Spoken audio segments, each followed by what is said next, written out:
There are many Muslims who say that the Qur'an is meant to be read with understanding only by the alims, only by the scholars.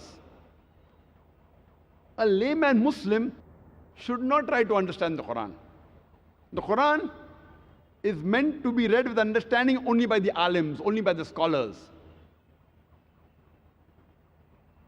I started my talk by quoting a verse of the Qur'an, which is also recited by the Qari in the beginning of the program, which occurs in Surah Qamar, chapter number 54, no less than 4 times.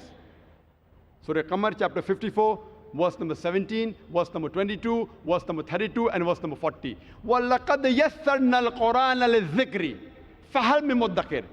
We have made the Qur'an easy for you to understand and memorize. Then which of you shall not receive admonition?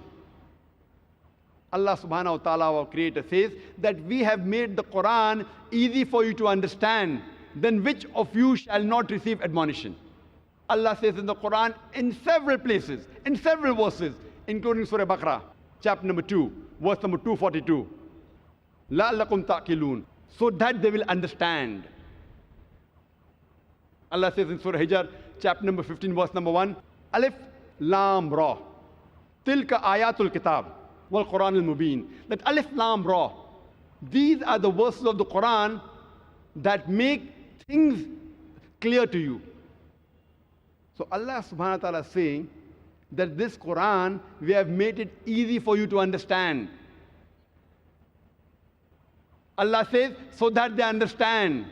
Allah says, we have revealed the verses of the Quran so that it will make things clear to you. So who will you obey?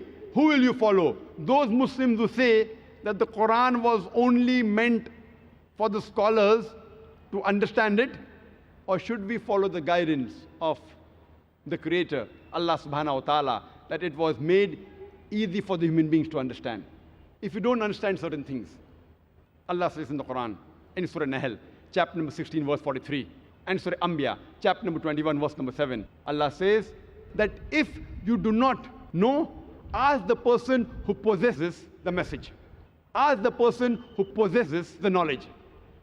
That if you do not know anything, if you do not possess the message, ask the person who's knowledgeable.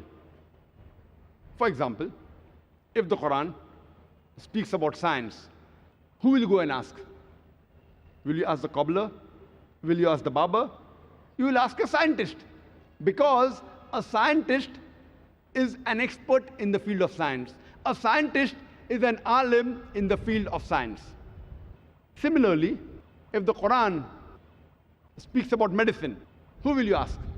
But naturally, you'll ask a doctor, because a doctor is an alim, he's an expert in the field of medicine.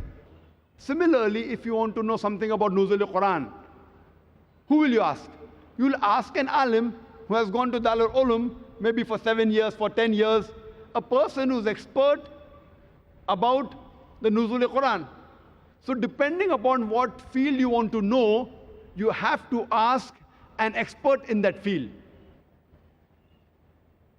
So the Quran says that while reading the Quran, if you have certain problems, you can surely very well ask a person who's an expert in that field.